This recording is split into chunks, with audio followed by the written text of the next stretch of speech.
इस बीच बुलेटिन की शुरुआत बड़ी खबर के साथ करते हैं। बजट सत्र के पहले चरण के आखिरी दिन भी संसद में जोरदार हंगामा। राज्यसभा में विपक्ष का जोरदार हंगामा देखा गया। अदानी मुद्दे को लेकर के विपक्ष का हंगामा हुआ। राहुल गांधी के बयान पर भी हंगामा तेज हो गया है। राहुल को लोकसभा से नोटिस मिला है। राहुल को नोटिस मिलने से कांग्रेस खासी नाराज बताई जा रही है। सरकार को घेरने की कोशिश में इस वक्त विपक्ष भी नजर आ रहा है। हालांकि देखिए, बजट सत्र पर जिस तरीके से चर्चा की जा रही थी, लेकिन पहले चरण का ये आखिरी दिन और ऐसे में अब अदानी के नाम को लेकर एक बार फिर से विपक्ष का संग्राम जारी। मिस्टर गुप्ता, मिस्टर अरोड़ा, आपसे आप इस चेयर पे, आप बड़े चेयर पे बैठे हो, एक महिला का जिसका कोई इंटेंशन नहीं, आप पास्ट हिस्ट्री देख लीजिए। एक बताऊं, सुनना मेरी बात ध्यान से। यदि अगर जो मैंने आंखों से देखा है प्राइमरी मटेरियल के अंदर, आप स्तब्ध रह जाएंगे।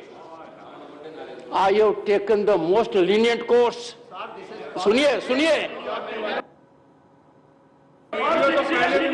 जो कुछ देखा है, हाउस में वीडियो पहले भी बना है, जो कुछ देखा है, मुझे मजबूर मत कीजिए, मुझे मजबूर मत कीजिए।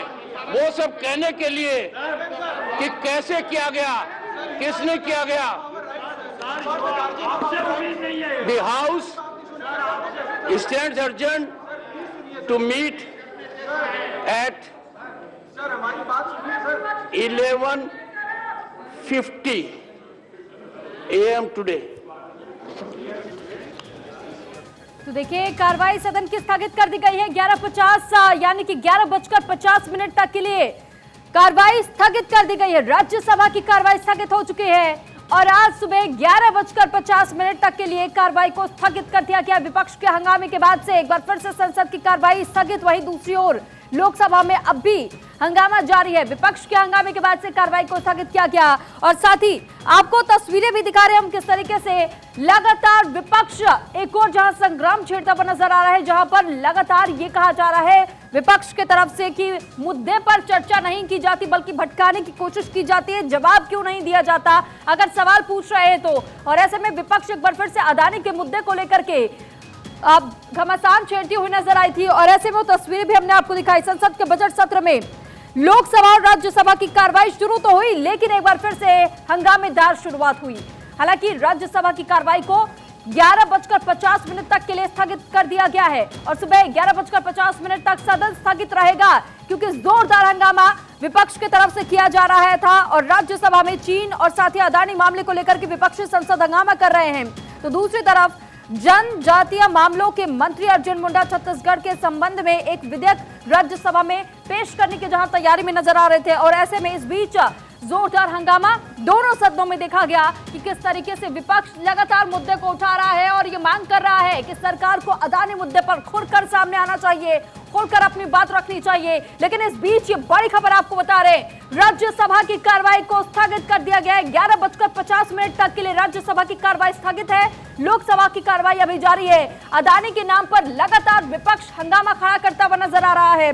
साथ ही राज्यसभा और लोकसभा की कार्रवाई शुरू तो हुई, लेकिन आज भी हंगामेदार इसकी शुरुआत रही है। कांग्रेस सांसद मनीष तिवारी ने चीन के साथ सीमा की स्थिति पर चर्चा की मांग की। उन्होंने लोकसभा में स्थगन प्रस्ताव नोटिस भी दिया और वहीं दूसरी ओर जनजातीय मामलों के मंत्री अर्जुन मुंडा छत्तीसगढ़ के संबंध में अनुसूचित जनजातियों की सूची में कुछ समुदाय को शामिल करने के लिए एक विधेयक आज राज्यसभा में पेश करने जा रहे थे। लेकिन इस बीच देखें कि किस तरीके से विपक्ष लगातार हमलावर होता हुआ नजर आया और साथ ही कई ऐसे मुद्दों को लेकर के जिक्र किया जा रहा था कि इस मुद्दे पर आखिर बातचीत क्यों नहीं करते हैं, सरकार की तरफ से जवाब क्यों नहीं दिया जाता है। विपक्ष लगातार हंगामा। और इस पर ज्यादा जानकारी के साथ कंसल्टिंग एडिटर अमित मिश्रा इस वक्त हमारे साथ जुड़ चुके हैं। अमित जी, आपसे समझना चाहेंगे कि आखिर संसद में इस तरीके की जो तस्वीर सामने आती रहती है, एक बार फिर से राज्यसभा की कार्रवाई को स्थगित कर दिया गया, लेकिन इस बार विवाद चीन और दूसरी ओर अदानी, इस मुद्दे को लेकर के घेरने की कोशिश यहां विपक्ष की तरफ से की गई है।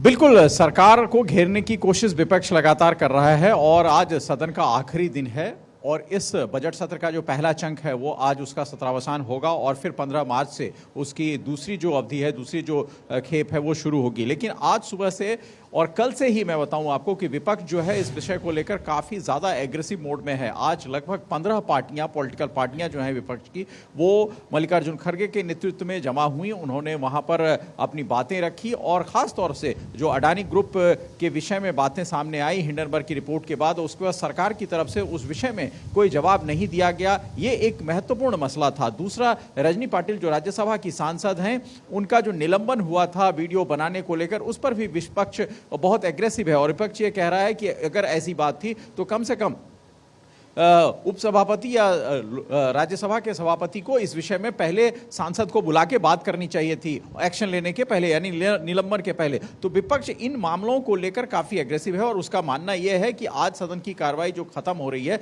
इस वक्त भी कम से कम सरकार अपनी तरफ से कोई एक नई रणनीति के साथ आए, अन्यथा सदन का जो बहिष्कार है वो किया जाएगा। और लगभग आप देखें कि विपक्ष दोनों सदनों में, लोकसभा और राज्यसभा में हमलावर है। यही नहीं, मनीष तिवारी जो कांग्रेस के सांसद हैं, उन्होंने कार्यस्थगन का नोटिस दिया है चीन के साथ जो सीमा विवाद हमारा चल रहा है उसको लेकर, उस पर चर्चा को लेकर। तो वहां भी सरकार उस चीज को, कार्यस्थगन प्रस्ताव जो उनकी तरफ से नोटिस जो आया है उसको अभी तक नहीं माना है लोकसभा स्पीकर के कार्यालय ने। तो कुल मिलाकर विपक्ष और सत्ता पक्ष दोनों के रास्ते बिल्कुल अलग हो गए हैं। और इस संसद के इस सत्र में आपने देखा होगा, बजट के सत्र में जो बजट पेश हुआ उसमें दो ही चीजें हो पाई। एक तो राष्ट्रपति के अभिभाषण पर चर्चा जिसमें प्रधानमंत्री खुलकर बोले, और दूसरा बजट पेश करने के बाद उसे पास कराया गया जिसमें वित्त मंत्री बोली। इसके अलावा कोई विधायी कार्य जो है वो नहीं होता दिख रहा है, क्योंकि सरकार और विपक्ष दोनों अपने अपने मामले पर बिल्कुल अड़े हुए हैं। बिल्कुल साथी अमित, हमने क्योंकि ये भी देखा कि किस तरीके से राहुल गांधी को जब एक नोटिस जारी किया गया और निशिकांत दुबे ने इस पर यह भी कहा है कि आप बिना स्पीकर को किसी प्रकार का कोई सूची जारी किए हुए या फिर उनको जब तक आप सूचित नहीं कर देते तब तक आप प्रधानमंत्री से सीधे सवाल नहीं कर सकते हैं या उनसे आप इस तरीके से बातचीत नहीं कर सकते हैं। तो सदन में आपको सबसे पहले तो साक्ष्य रखने पड़ेंगे, सबूत रखने पड़ेंगे। आप जो आरोप लगा रहे हैं वो कहां से आपने उन आरोपों को उठाया है। वहीं दूसरी ओर खड़गे भी इस बात का जवाब देते हुए आए और उन्होंने कहा कि 15 फरवरी तक का इंतजार करने की जरूरत नहीं है। जो भी राहुल गांधी ने कहा वो सब कुछ पब्लिक डोमेन में है, तो गलत किसी तरीके की बात उन्होंने नहीं कही है।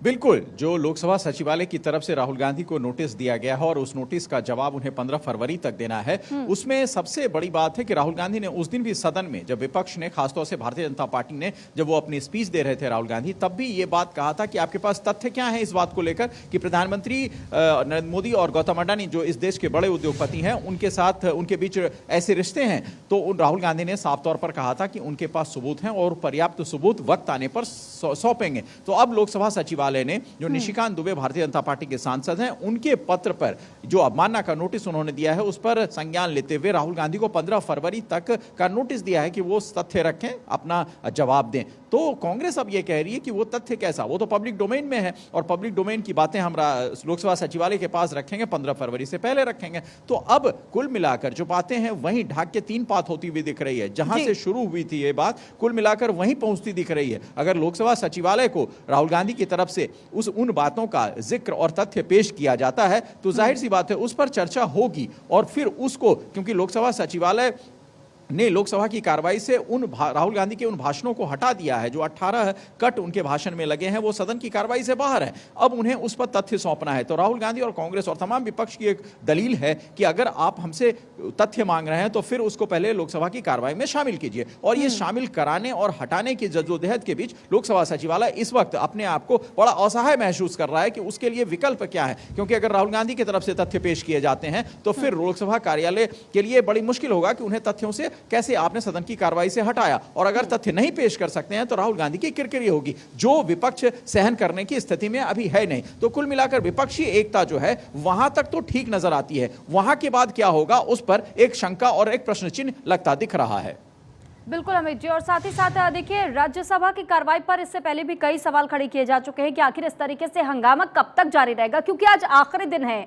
अगर तो ऐसे में उम्मीद यही की जाती है कि उन प्रश्नों को रखा जाए और उन प्रश्नों के उत्तर मिल सके, लेकिन इस तरीके से अगर हंगामे होते रहेंगे और कार्रवाइयां स्थगित होती रहेगी तो आखिर निष्कर्ष तक कैसे पहुंचा जा सकेगा?